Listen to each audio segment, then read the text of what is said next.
Oh, happy Friday to everyone. I know I haven't been on the Facebook Lives in a little while, but I figure I'd start the Friday off nice and do a little bit of a broadcast here. And it's Friday the 20, I even forget, 20 something. I think it's like the 23rd, something like that. And a couple milestones to celebrate today, but before I get to that, it's been raining all week for the most part. Look, about 57 degrees. Leaving right now, and just about to hop on the freeway to do the thing. And I'm in the car again, as you know. It's probably figured out by now. And I have to say, this whole welcome to spring thing is like, why wasn't this all back, during the winter? I really wonder about that. But morning started off all right. A little update on the whole mold situation in my house. But my landlord said, "Oh, we're going to blow a hole through your room." I said, "Okay, sure." There are two holes in my room in the wall that is affected, and they're about the size of my fist. I'm trying to figure out what they're going to do with said holes.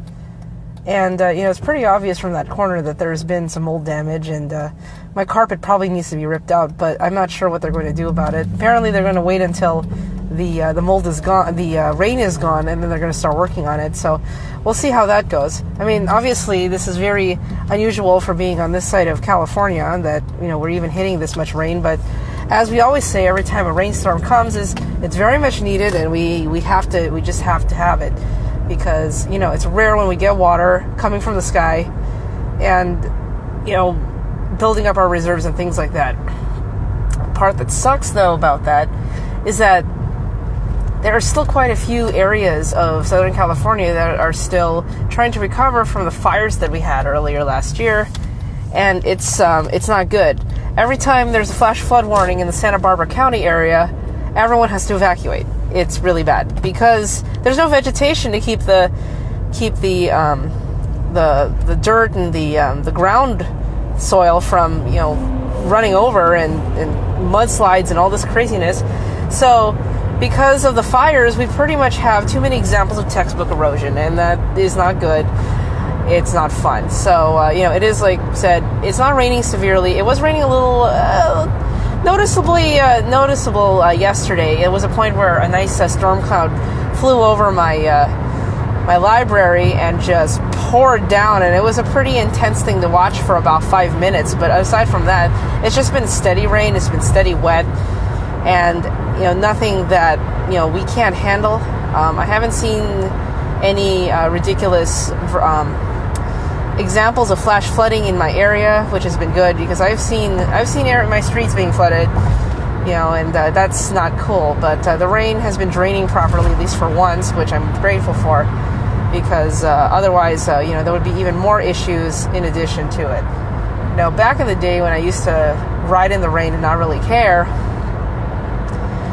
I would probably do it adventure style. If there was a giant puddle, I'd stand on my pegs and just tread across the puddle, the old-fashioned adventure way, standing on my pegs and just making sure that I'm clear of the water, which makes for a fun time.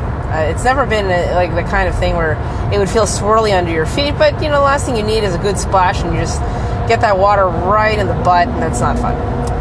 So that kind of rain, it's going to come, but today is the last Friday before spring break at Fullerton School District. I am stoked. I'll tell you, it's been a long road.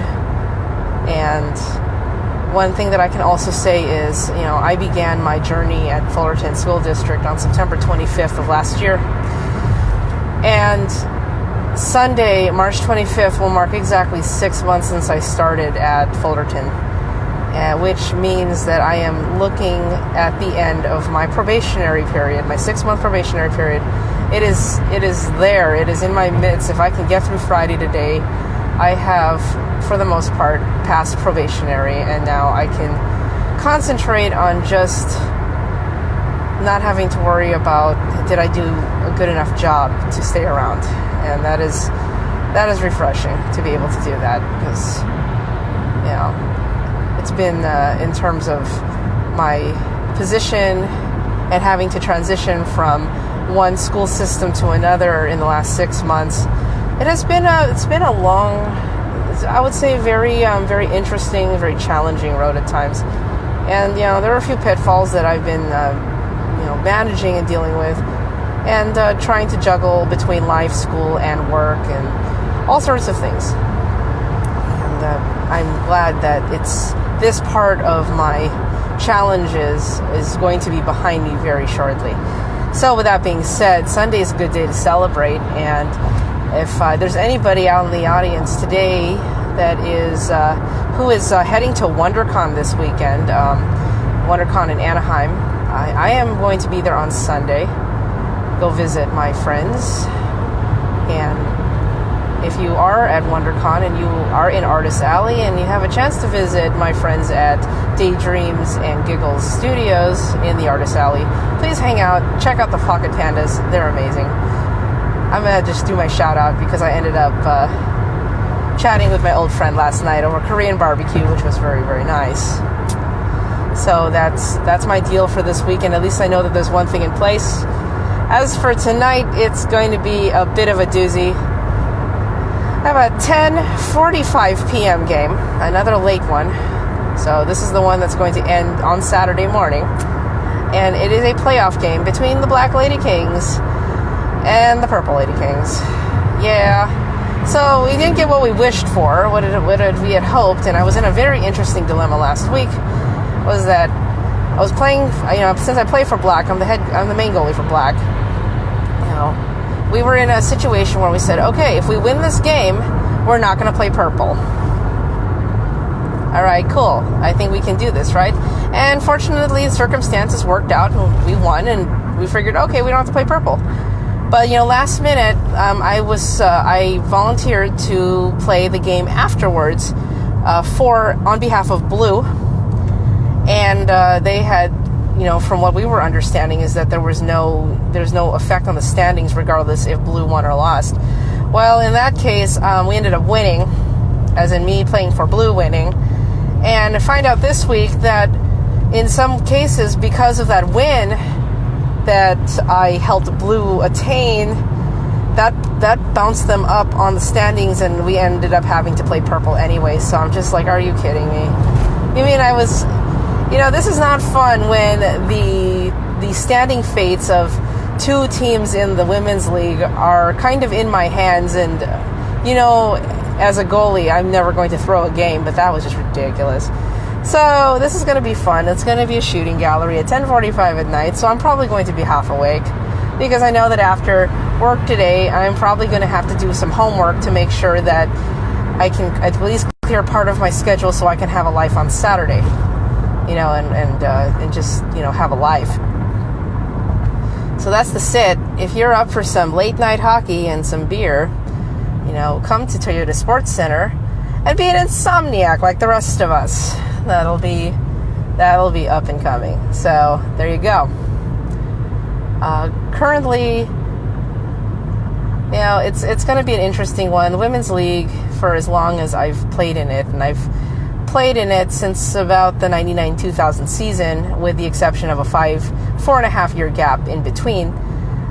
It's gone through an interesting evolution, and Women's League is a very strange animal when you think about it in the perspective of Men's League. We see the same women every week, but then there's this, because it's only one division, and then you think about co-ed divisions where there's like multiple tiers. But Women's League is odd in the sense that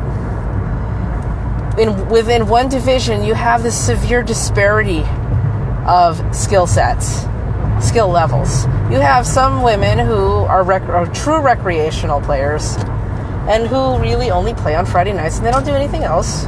Like, they don't do practices or anything like that. They play for love of the game. Fine, sure. And then you have those who, like me, went to college and had the opportunity to play.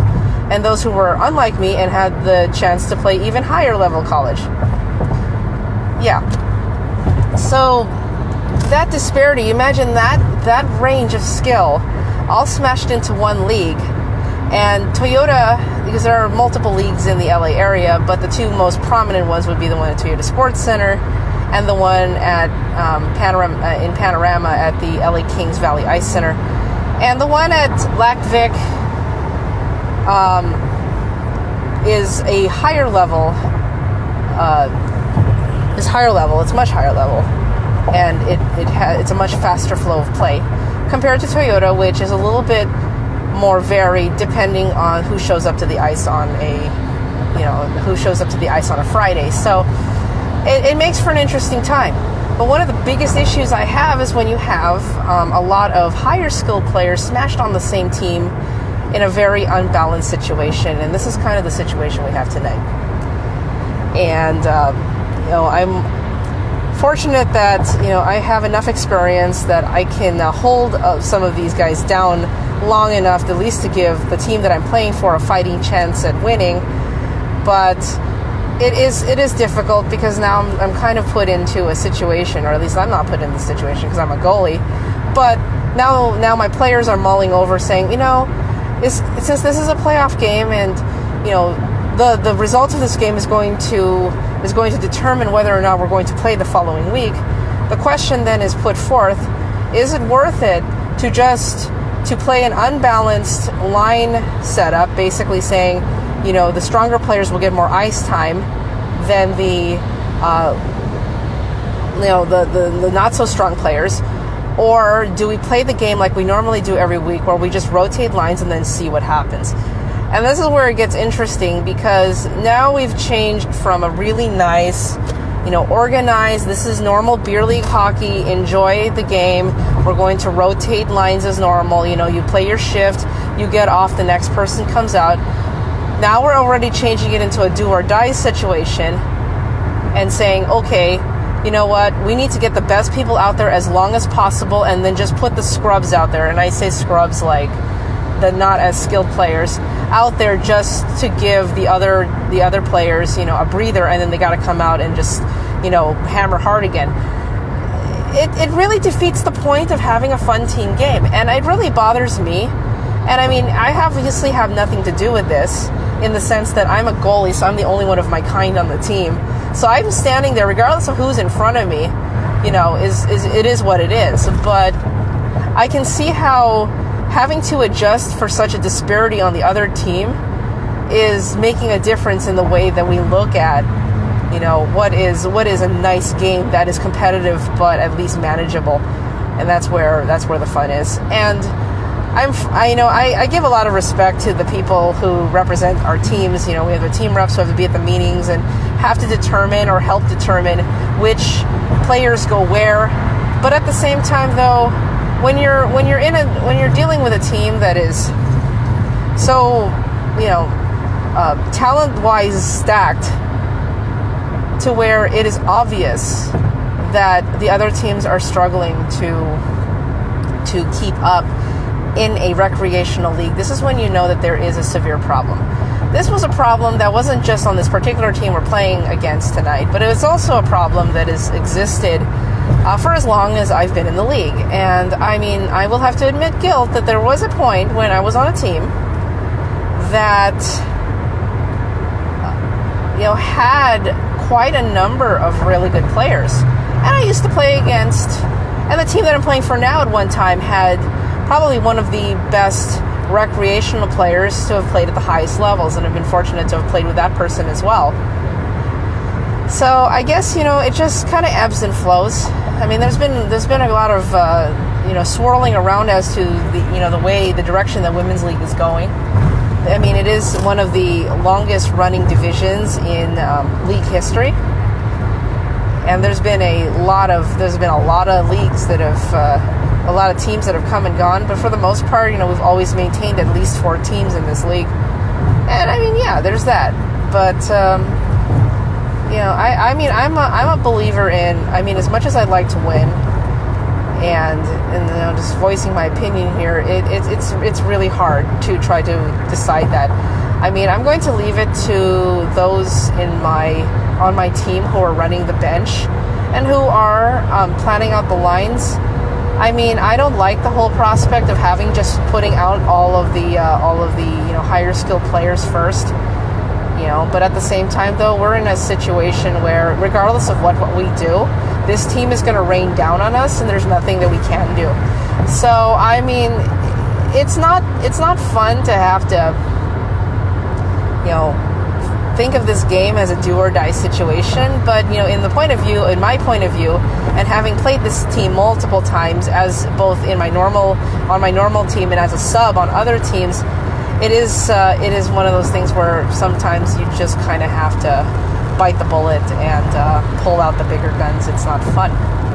Anyway, that's where I digress on hockey for tonight, but that is my big concern. So if you are interested in seeing what the outcome of this is, it'll be 10:45 tonight, El Segundo, Toyota Sports Center. We're going to have to play these people. I have a lot of nicknames for these people, but I'm very nice right now, and I'm not going to say them, especially because I'm on Facebook Live, and what I say usually ends up becoming a record. So, but I mean, yes, I do disagree with the philosophies of the way that some teams are formed.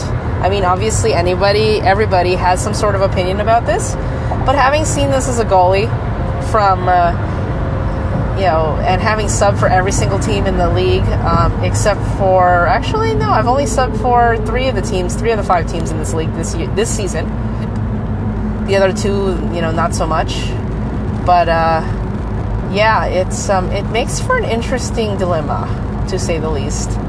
And I'm hoping that, that part can be somewhat alleviated. It would be really nice to not have to see a certain team in the finals. But, our job is to basically do what we can to stop the bleeding and just go from there. So that's the dealio right now. So currently I'm on the 91 at Bellflower and, just jabbering away. So that's one of the big things, is that, today is the last school day in my 6-month probationary window. So I'm just like, okay, did I survive? Did I make it this far? I did. Okay, great. And it's not just surviving, it's the whole worry, especially with how long that probationary period is. I mean, and considering that I came from a school system in which if you made it 2 months, you were lucky, and criticisms and reports and incidents and stuff like that usually end up creeping up on you. There's that. One of the things, too, that I found out this particular week was that I actually found out that my dormant teaching credential that I have not been able to clear through BITSA induction since 2011, I will have an opportunity to finally clear it once and for all. Now, if you guys are teachers and you know what I'm talking about, this has been a thorn in my side since I left LAUSD in 2009, and I've been unable to finish this induction program because for the longest time I wasn't a teacher. And still, it's like I wasn't a teacher in a full-fledged school district, and I thought for the longest time that you would have to be in order to pass BITSA induction. Well, apparently that's not the case, and that there are exceptions to the rule, and my librarian work is going to help me get there. And I just found out about this on Thursday, and as we speak, my credential is in the process of being reinstated for another 2 years. So, go figure. That's actually happening. That's a big deal. I talk more about it later. And to add to that may possibly add another semester to grad school for me because of the opportunity of receiving a librarian services credential as a result of my single subject English credential being reinstated. So, I'll keep you guys posted on that one. I mean, granted that I'm only going like once a week on these broadcasts because, car travel is pretty sparse until this. I'm hoping that the sun comes back and I don't have to, worry about slogging it through the rain on 2 wheels. Eleanor update. If you are curious, she's still in the shop. They haven't worked on her yet. I will say, though, that I do have a brand new helmet on order. So there is a new helmet for me. I decided to get a burnt metallic orange showy helmet because the model that I want, which is the RFSR, does not come in graphics. So I decided, you know what, if I'm going to be spending that much on a helmet, I'm just going to make it fun. And I was thinking originally of just getting a straight gloss white helmet, but there's no price break between metallic burnt orange and gloss white. So I said, you know what, forget this. I'm just going to go get the helmet and do what I want. It doesn't match with anything I have. It's okay. So that's my other humor of the day. Anyway, that's pretty much all I have on the report today. I'm actually pretty stoked about many things going on in my world, but the fact that I have a chance of being able to use a credential that I worked so hard for at USC, and actually finding out that I was one of the last classes to graduate with a degree from USC that no longer exists, that allowed me to get a credential out of my bachelor's degree, it was a huge thing. I'm also grateful in the fact that the person who's helping me take care of clearing my credential is also a Trojan herself, and that was a huge thing too. So I know we just help each other, I guess, at this rate, and it makes me even more proud to have come from that school, at least have spent a little bit of my academic life at USC, and what I had to fight for to get there. So I'm really grateful for that. So yeah, that's pretty much what my day looks like, and my week, and there's just been a lot of hopeful things happening, and I'm very grateful for that. I hope that everyone out there, that you all have a good week, and that if you are on spring break, I hope you are on spring break, you enjoy it, and I hope that you find the time to breathe. I'm trying to do the same myself. This upcoming spring break, this will be the first time ever that my spring break, not only do I not have to work during spring break, it was completely voluntary. Cal State Long Beach falls, their spring break falls the same exact week as Fullerton. So for the first time, I will have a week of just concentrating on me, and it's been great to even think about that. It's like, oh, you mean I actually have time? I don't have to, balance and run to class and panic and stuff. Now I can panic at home. Yeah. And panicking at home is kind of a safe place. I can do this. So anyway, that is all I got. If you're heading to WonderCon, let me know. I will be there on Sunday. I will check in. Maybe I might do some Facebook Lives for fun. I don't know yet. We'll just go from there, and then we'll see where this all goes. So have a good weekend. We have minimum day today. I can't wait to get out. It's going to be a lovely, lovely, lovely time. So yeah, be good. I'll talk to you all later.